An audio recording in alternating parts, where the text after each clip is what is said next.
The Big Bang was the beginning of the universe. It was the launch of everything that has ever existed, everything that exists around us today, and is the first threshold of increasing complexity. According to Big History, the Big Bang is the start of a series of webs linking everything in our universe together through time and space. 200 million years after the Big Bang, the first stars formed through nuclear fusion with the Goldilocks conditions of matter, gravity, and tiny differences in matter distribution.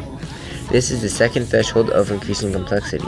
Once stars begin to die, they release the energy essential for life and the creation of chemical elements, which is the third threshold. Elements important to making the materials in toilets include hydrogen, oxygen, carbon, and nitrogen. Through chemistry, those chemical elements can be combined to form the materials necessary for producing toilets, such as water, stone, and wood.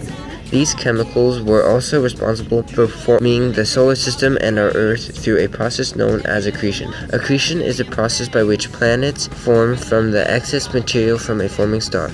The chunks of dust and gas gather together through collisions and gravitational or electrostatic attraction, eventually forming larger and larger bodies according to Big History. The creation of the solar system and Earth is the fourth threshold of increasing complexity. Earth contains the Goldilocks conditions necessary for life. Goldilocks conditions are a specific set of conditions necessary to enable greater complexity.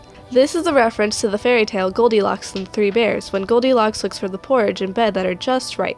The Goldilocks conditions for life are complex chemical compounds including RNA and DNA, the right amount of energy, and liquid water. Life is the fifth threshold of increasing complexity. Life first began with unicellular organisms living in the ocean, such as prokaryotes, which later developed into eukaryotic cells that contain nuclei and organelles. Then, multicellular organisms were formed from eukaryotic cells coming together, which some were capable of homeostasis, and homeostasis is maintaining internal stability. After organisms capable of homeostasis, organisms with brains emerged. Brains helped organisms achieve higher-level activities such as thinking, and allows them to become more complex. Organisms, such as plants and fungi, transferred from ocean and land, evolving into reptiles and then mammals. Those mammals then slowly inch their way towards becoming humans. However, long before humans were around, the idea of a toilet was already created. According to BBC News, a 240-million-year-old site in Argentina was found containing evidence that ancient reptiles used collective dumping sites. Massive coprolites, a synonym for giant dinosaur feces, were found all over the site. This proves that the idea of a collective dumping ground is important to the universe, even before we knew about it.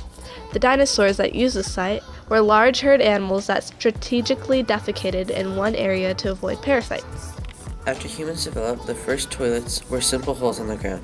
By the 12th century, people low in the social status, like peasants, had toilets made of wood, while people high in social status, such as priests and noblemen, were more likely to have stone toilets. However, by the time the Indus River Valley civilization and the Roman Empire had come about, they had improved and created more sophisticated toilet systems. They invented sewer systems and aqueducts. Aqueducts bring in water, while the sewer systems take contaminated water back out to a stream or other body of water. In these societies, peasants had stone toilets, while the rich most commonly owned limestone toilets.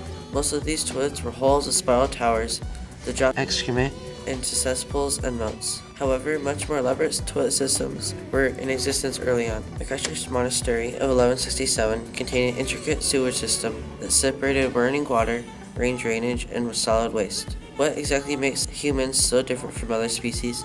Well, for example, humans are capable of collective learning, which is the sixth threshold. Collective learning is the ability to share, preserve, and build upon ideas over time. Collective learning makes humans different because humans can learn so many different things and perform tasks other species cannot. Collective learning links directly with innovation and is responsible for all the findings humans have conquered. Before humans discovered agriculture, which is a way of exploiting the environment by increasing the productivity of those plants and animal species most beneficial for human beings, there was foraging, which was hunting and gathering for food. Humans used collective learning to develop agriculture and control the food supplies instead of taking a chance and spending all day searching for food. Agriculture is vastly more productive than foraging. It has led to things like population growth, which increases more innovation that is essential for creating toilets. Humans lived civilizations that allowed more knowledge and ideas to take place, which has contributed to the toilet being invented. Big History's eighth threshold of increasing complexity is the modern revolution.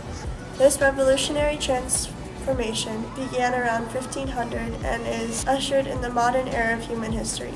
Sir John Hareton created one of the first flushing toilets in 1596. He designed was called the Ajax, a 2-foot deep oval bowl, waterproof with pitch resin and a wax that was fed water from a cistern. He is also responsible for inventing the ball cock in a toilet, which is a tank filling mechanism that is still used in toilets today. What are today's toilets made of? Many components combine to form the toilet in entirety.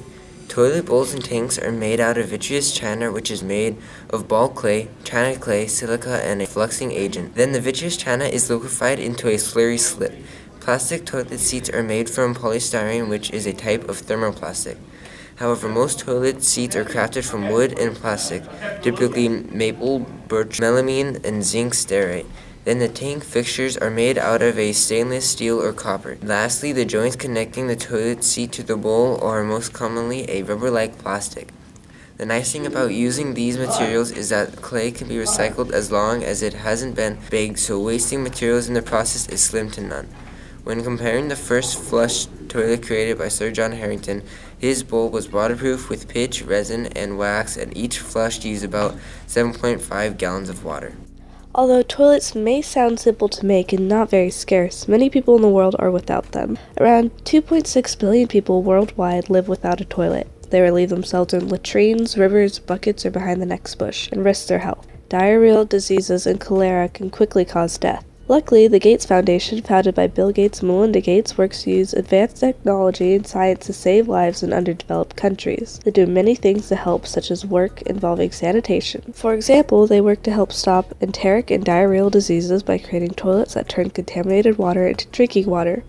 On the Gates Foundation website, it says prevention efforts that focus on vaccines in the short term and improvements in water, sanitation, and hygiene in the long term can significantly reduce both morbidity and mortality from these diseases. These disastrous diseases kill about 550,000 children under age 5 every year, and they're fighting to stop them from killing more innocent people. Although the amount of water used per flush has drastically decreased, modern toilets still use 2 to 3 gallons of water per flush.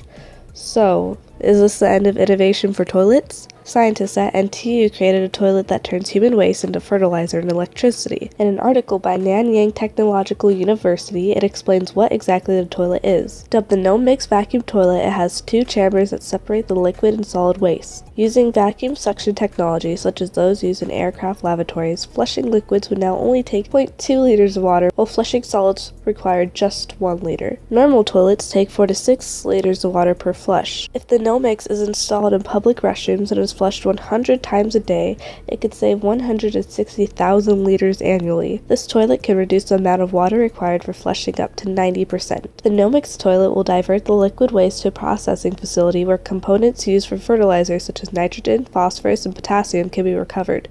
Solid waste will be sent to a bioreactor and turned into biogas, which contains methane. Professor Wang at NTU said, "With our innovative toilet system, we could use simpler and cheaper methods of harvesting the useful chemicals and even produce fuel and energy from waste. This toilet is especially eco-friendly and is innovative and could shape the world." So, where is it?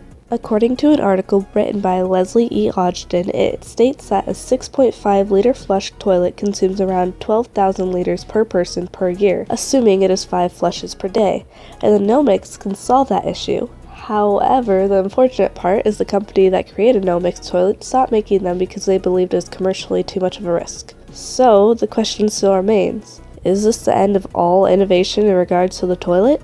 Toilets have been influencing our world before people even existed and will continue to influence our world.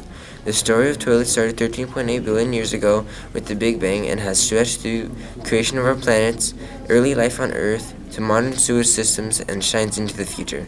Toilets have transformed from open holes in the ground to flushing toilets that can turn contaminated water into clean drinking water. Who knows what will happen next in the journey of a toilet?